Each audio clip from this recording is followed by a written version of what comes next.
The power of your subconscious mind अर्थात आपके अवचेतन मन की शक्ति नामक पुस्तक जो डॉक्टर जोसेफ मर्फी द्वारा लिखी गई है, उसकी आज इंट्रोडक्शन पढ़ते हैं। यह पुस्तक आपके जीवन में चमत्कार कैसे कर सकती है। मैंने दुनिया भर में सभी तरह के लोगों के जीवन में चमत्कार होते देखे हैं। चमत्कार आपके साथ भी हो सकता है, बशर्ते आप अपने अवचेतन मन की जादुई शक्ति का इस्तेमाल शुरू कर दें। यह पुस्तक आपको यह सिखाने के लिए लिखी गई है कि आप अपने अवचेतन मन यानी सबकॉन्शियस माइंड की शक्ति से अपनी तकदीर खुद कैसे बनाएं। इंसान अपने अवचेतन मन में जैसा सोचता है वैसा ही वह बन जाता है। क्या आप इन सवालों के जवाब जानते हैं? एक व्यक्ति दुखी क्यों होता है जबकि दूसरा खुश क्यों होता है? एक व्यक्ति सुखी और समृद्ध क्यों होता है जबकि दूसरा गरीब और दुखी क्यों होता है? एक व्यक्ति भयभीत और तनावग्रस्त क्यों होता है जबकि दूसरा आस्थावान तथा आत्मविश्वासी क्यों होता है? एक व्यक्ति के पास सुंदर आलीशान बंगला क्यों होता है जबकि दूसरा झोपड़पट्टी में क्यों रहता है? एक व्यक्ति बहुत सफल क्यों होता है जबकि दूसरा बुरी तरह असफल क्यों होता है? एक वक्ता उत्कृष्ट और असाधारण रूप से लोकप्रिय क्यों होता है जबकि दूसरा औसत और अलोकप्रिय क्यों होता है? एक व्यक्ति अपने काम या पेशे में जीनियस क्यों होता है जबकि दूसरा जिंदगी भर मेहनत करने के बावजूद कुछ हासिल क्यों नहीं कर पाता? एक व्यक्ति तथाकथित असाध्य बीमारी से ठीक क्यों हो जाता है जबकि दूसरा नहीं हो पाता?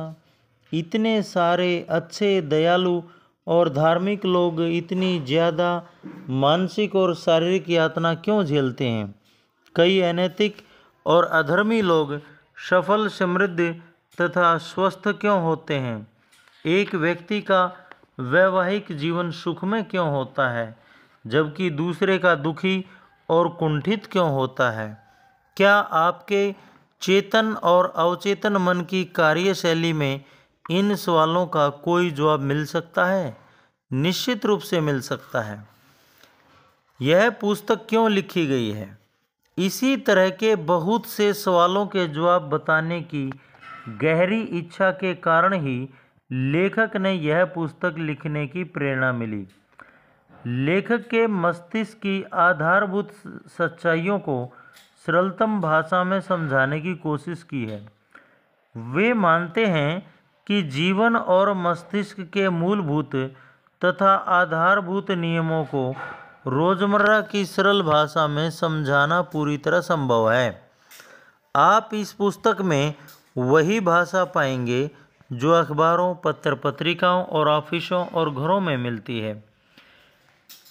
मैं आपसे इस पुस्तक का अध्ययन करने और इसमें बताई तकनीकों को अमल में लाने का आग्रह करता हूँ। मुझे पूरा यकीन है कि ऐसा करने पर आप उस चमत्कारी शक्ति को जान पाएंगे जो आपको दुविधा, दुख, उदासी और असफलता के कुचक्कर से बाहर निकालेंगे। यह शक्ति आपको अपनी सच्ची मंजिल तक पहुंचाने का मार्गदर्शन देगी, आपकी समस्याएं सुलझाएगी, आपको भावनात्मक तथा शारीरिक बेड़ियों से मुक्त करेगी और आपको स्वतंत्रता, खुशी व मानसिक शांति के राजसी मार्ग पर पहुंचा देगी। आपके अवचेतन मन की यह शक्ति आपकी हर बीमारी ठीक कर सकती है। यह आपको दोबारा स्वस्थ, उत्साही और शक्तिशाली बना सकती है। जब आपके आंतरिक शक्तियों का प्रयोग करना सीख लेंगे तो आप डर की कैद से मुक्त हो जाएंगे और ऐसे आनंददायी जीवन का स्वाद चखेंगे जिसे पॉल ने ईश्वर की संतानों को आनंददायक मुक्ति कहा है। चमत्कारिक शक्ति कैसे पाएं? हमारे लिए अवचेतन मन की चमत्कारी शक्ति का सबसे बड़ा प्रमाण यह होगा कि हमारी बीमारी ठीक हो जाए, तब हमें इस पर भरोसा हो जाएगा। कई साल पहले मैंने लेखक ने और मैंने स्वयं भी एक ट्यूमर का इलाज किया जिसे डॉक्टरों की भाषा में सरकोमा कहा जाता है। लेखक ने यह इलाज अपने अवचेतन मन की उस शक्ति के माध्यम से किया जिसने लेखक के शरीर की रचना की है और जो मेरे सभी महत्वपूर्ण शारीरिक कार्यों को नियंत्रित करता है। मुझे भी हाइपोप्रोलैक्टिनोमा था और उसी हाइपोप्रोलैक्टिनोमा को भी मैंने the power of subconscious mind के मेथड्स यूज़ करके ठीक किया था। तो उस ट्यूमर को मैंने जिस तकनीक से ठीक किया था वह तकनीक इस पुस्तक में आगे विस्तार से बताई गई है।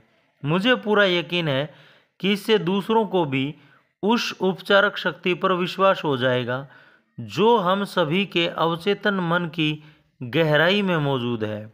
एक बुजुर्ग डॉक्टर मित्र की सलाह से मुझे अचानक यह एहसास हुआ कि जब अवचेतन मन के रचनात्मक ज्ञान ने मेरा पूरा शरीर और इसके सभी अंग बनाए हैं तो यह अपनी बनाई चीज़ को ठीक क्यों नहीं कर सकता।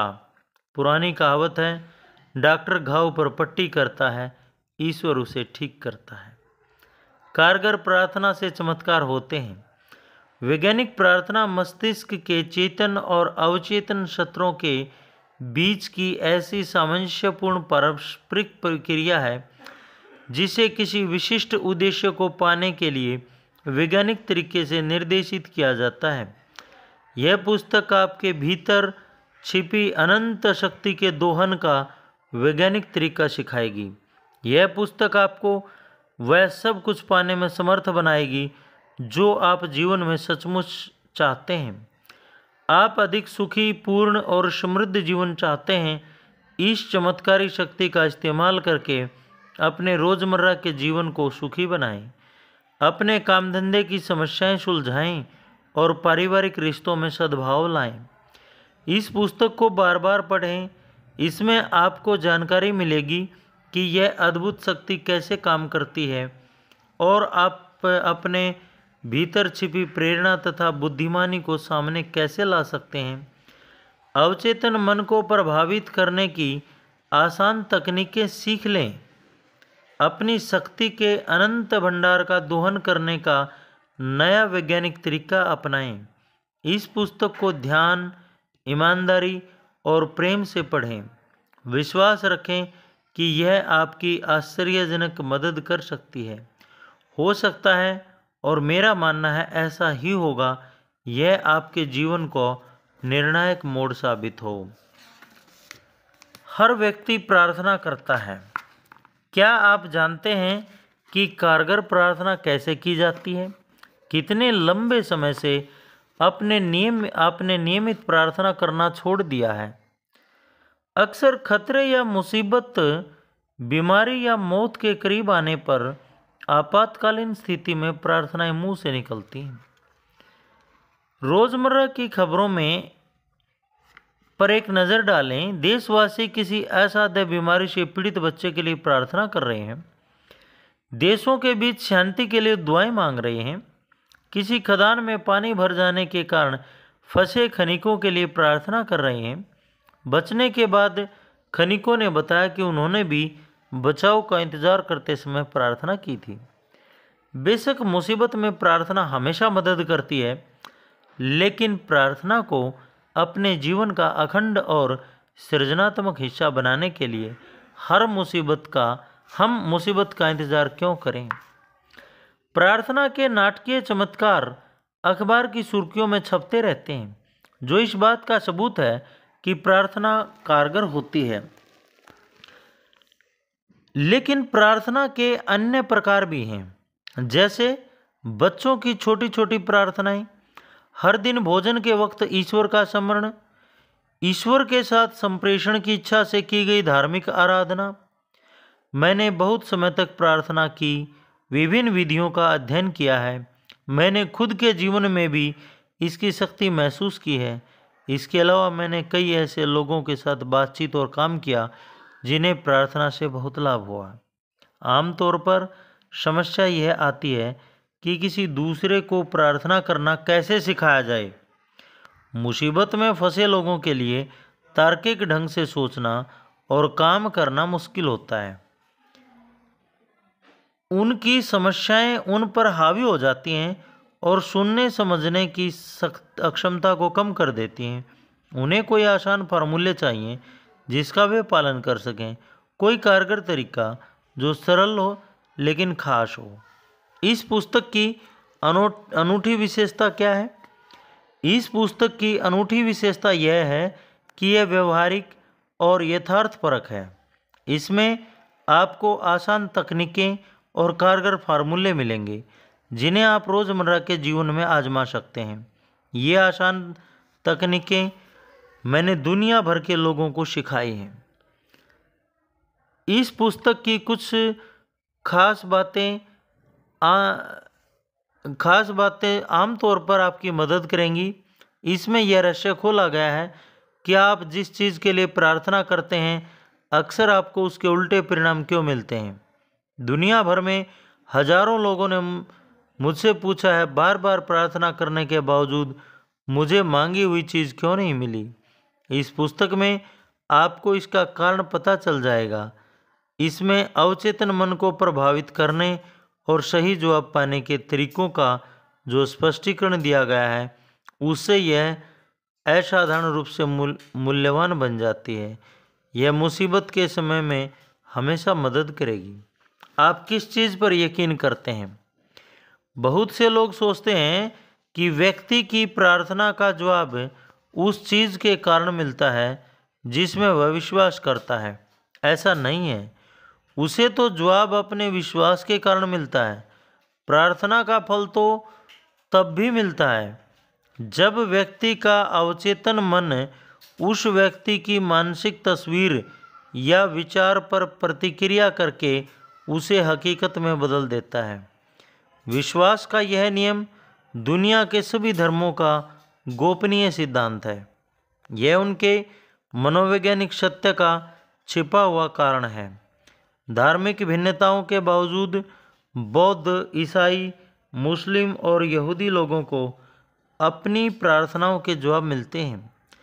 ऐसा कैसे हो सकता है?